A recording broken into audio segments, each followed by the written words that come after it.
ప్రచారం బాగా జరుగుతుంది. దాదాపు 3 నెలల నుంచి ప్రచారం చేస్తున్నాము.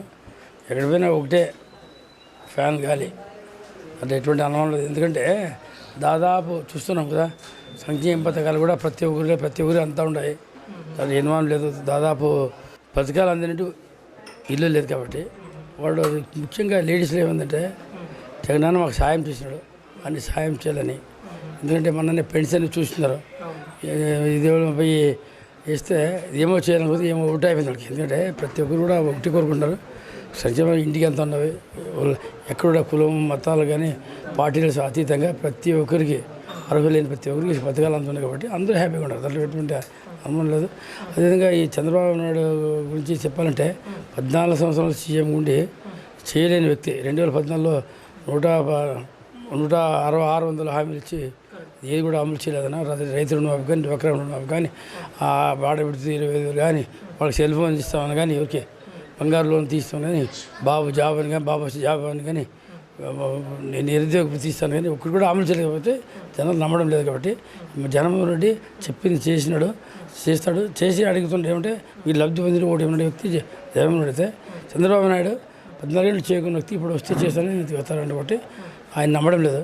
మేనిఫెస్టోలో సూపర్ 6లో 400 పెన్షన్ పెట్టిండ్రు, ఈ పేపర్ తీసేసినారు. రుణమాఫీ చెప్తుంటే రుణమాఫీ కాబట్టి ఆయన అమలు కానీ హామీలు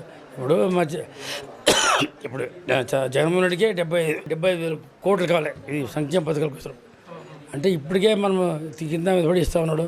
అదే చంద్రబాబు చెప్తుంటే శ్రీలంక అయిపోతుంది, రాష్ట్రం దివాళా తీస్తుందని చెప్తుండే. వాలంటీర్ అంతా వాళ్ళు సంచలనం వచ్చేదానికి ఏం రకరకాల తిట్టి ఇప్పుడు అంతా అంటే ఏం చెప్తాడు దానికి ఉంటారు రివర్స్. ఇప్పుడు ఏమిటంటే వాలంటీర్ చేస్తాను 10,000 జీతం ఇస్తాను చెప్తాడు. ఇంకోటి ఏమిటంటే ఆయన ఎవరు నమ్మడం చేసింది అంటే ఆయన చెప్తా అంటే నమ్మడం లేదు. ఇప్పుడు 75,000 కోట్లకే ఇబ్బంది అవుతూ ఉంటే వాళ్ళే చెప్తున్నారు కదా, మీకు బ్యాంకులో రుణాలు తీసుకుంటూ ఉంటారు రాడ చెప్తూ ఉంటారు. అటువంటిది ఆయన ఇచ్చిన హామీలకి దాదాపు 150 కోట్లు కావాలి కాదు 1,50,000 కోట్లు కావాలి. ఇంత సంక్షేమం అందించాలంటే 75,000 కోట్లకి మేము స్థిమితంగా ఉన్నాం. ప్లస్ పాయింట్ ఒకటి జగన్మోహన్ రెడ్డి గారు సంక్షేమ పథకం ఒకటి ఆయన చెప్పింది చేశారు కాబట్టి ఆయన పైన నమ్మకం ఉంది, నమ్మకంతో ఓట్లేస్తారు. రెండవ పాయింట్ నేను లోకల్గా ఉంటాను, మా గురించి తెలుసు. ఎక్కడ కూడా అవినీతి మరకలేదు మనకి. ఎమ్మెల్యే గున్నా ఎమ్మెల్సీ గున్నా ఎటువంటి లేకుండా ప్రజాసేవ చేయడానికి వచ్చినాము. ఇక్కడ సొంతంగా మా భూములు పుట్టిన ఊరు అంతా ఉంది కాబట్టి అంటే లోకల్ ఉంటాడు, మంచిడు, అందరితో కలిసి. బీద వాళ్ళేమో సంక్షేమ పథకాలు అందింటారు. బిజినెస్ కమ్యూనిటీ కానీ ఎంప్లాయీస్ కానీ ఎడ్యుకేటెడ్ పీపుల్ ఉంటే పెట్టుకుని స్వామ్యుడు ఇటు ఎవరికి ఇబ్బంది పెట్టేవాడు కాదని, ఎవరికి ఇబ్బంది పెట్టేవాడు కాదని ఖచ్చితంగా వాళ్ళు ఓట్లు ఇస్తారు. ఆయన కాదు పార్టీ లేదు కదా, బీజేపీలో ఉన్నాడు కాబట్టి బీజేపీ అలయన్స్ టీడీపీ అలయన్స్ మాకు సంబంధం లేదన్న. మాకు పార్టీ లేదు కదా, పార్టీ లేదు. బీజేపీలో చేయనాడు. బీజేపీ అలయన్స్ ఎక్కడ ఉంది, టీడీపీ ఉంటే టీడీపీ పనిచేస్తారు. మాకు ఎట్లా ఆలోచిస్తారండి. 2011 నుంచి 10 ఎమ్మెల్సీ కూడాను. ఎమ్మెల్సీ అంటే ఏమిటో చెప్పండి, రాజ్యం లేని రాజు. ఏమిటో మనకి ఏమిటో ఫోర్స్ ఏమైనా ఎమ్మెల్యే వచ్చింది. మాకు 5 ఏళ్ళు చంద్రబాబు ఉండే ఒక ఫండ్, ఒక పైసా ఫండ్ ఇచ్చింది లేదు, చేయలేదు. ఏమైనా అంటే ఎమ్మెల్యే చేయాలి, ఎమ్మెల్యే ఫండ్ ఇస్తే చేసేది. ఊరికే ప్రోటోకాల్ తప్ప ఎమ్మెల్సీకి ఏమి ఇటువంటి ఫోర్స్ ఉండదు. అదే మాకు ఎమ్మెల్యేగా ఆపోజిషన్లో ఉన్నాను. ఇది అది కూడా చెప్పాలి వాళ్ళకి. చంద్రబాబు ఆజ్ఞామం చెప్తాడు ఎవరికో కాలువ శ్రీనివాసులు ఏమిటంటే రాజకీయ భిక్ష పెట్టాడు నాకు, నీ గతి లేక ఎవరు క్యాండిడేట్ లేకుండా నాకు ఇచ్చిన ఎమ్మెల్యే అంతా గెలుస్తాడని. అంతా నేను బయట చంద్రబాబు టికెట్ అడగలేదు.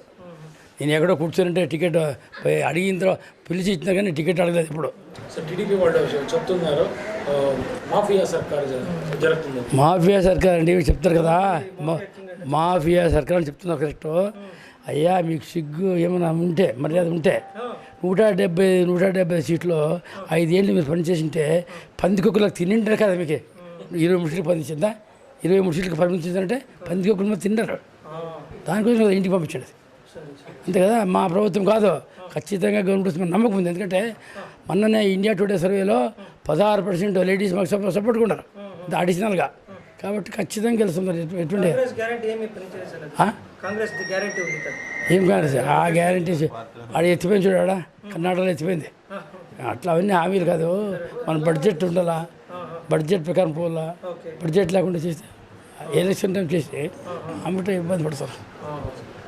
నియోజకవర్గం ప్రజలకు ఏం చేసుకున్నారు? ఏ ఒకటే చెప్తున్నా ఎవరికి నేను ఎమ్మెల్యేగా గెలిపిస్తే ఆ ప్రాజెక్ట్ మేనిఫెస్టో కూడా చేసినాము. ఒకటి గార్మెంట్స్, రెండవది అక్కడ వాటర్ ప్రాబ్లం ఉంది, దానికి పర్మనెంట్ సొల్యూషన్. సిటీ డెవలప్మెంట్ కావాలంటే రైతుల దగ్గర డబ్బులు రైతు కొని సోలార్ కానీ ఇండస్ట్రియల్ డెవలప్మెంట్ చేసేదనుకుంది. ఏమంటా వేరేది ఏమంటే ఇంకా అక్కడ రోడ్లు అంతా కొంచెం ప్రాబ్లం ఉంది.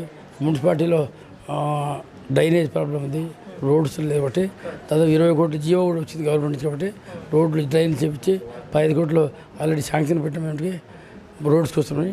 సిటీని నాకు ఒకటే చెప్తున్నాను, ఎక్కువ నేను మాట్లాడలేదు. నాడు నేడు ఎట్లా స్కూల్ డెవలప్ అయిందో నా బిఫోర్ 24 ఎమ్మెల్యే ఏమైనా అది ఖచ్చితంగా చేసి చూపని నా ఉద్దేశం. నాకు వేరే ఆశ లేదు, సంపాదన లేదు. కాబట్టి ఖచ్చితంగా సేవ చేయాల. పుట్టినూరు కాబట్టి ఇక్కడే శాశ్వతంగా ఉండేవారు కాబట్టి చేసి పోవాలని నాకు. రాష్ట్రంలో ఎన్ని సీట్లు వస్తుంది సార్? అవన్నీ మనకి ప్రభుత్వం వస్తుంది ఖచ్చితంగా దాన్ని 100% వస్తుంది. అదే కాలువ చెప్తా ఉంటాడు ఏమని బెదిరిస్తున్నాడు అందరికి. ఒక ఊర్లో పోయి రే సత్యరెడ్డి నీ అంత చూస్తాను, నీ పొలాలు పనుకొని ఊరు పిలుస్తానని చెప్తాడు. ఇంకోటి పోయి చెప్తాడు ఎవరో ఊరు క్యాండిడేట్ చేరింది దానికి ఆ పార్టీలోనో పిలిచి ఏమయ్యా గాడిదలు కాస్తున్న ఊర్లోనా ఏం చూసినామని బెదిరిస్తున్నాడు. అంటే నన్ను ప్రతిరోజు కూడా సమర్థుడు అసమర్థుడు. నీ సమర్థుడు కాదు అంటే ఏమిటి అవినీతికి నేను సమర్థుడు కాదు కాబట్టి నేను అసమర్థుడు కదా. అవినీతి వస్తే వాడు సమర్థుడు, అవినీతి చేయనివాడు అసమర్థుడు, అవినీతి చేసేవాడు సమర్థుడు. ఇంతే చెప్పేది జాబ్. నన్ను డస్ట్బిన్లో వేస్తాను ఎంత పార్సల్ డస్ట్బిన్లో వేస్తాను. బెంగళూరుకి పార్సల్ చేశానంట. 13 తారీఖు ఓటర్ మహాశైలో ఎవరిని డస్ట్బిన్లో ఎవరిని పార్సల్ చేయాలో వాళ్ళు చేస్తారు.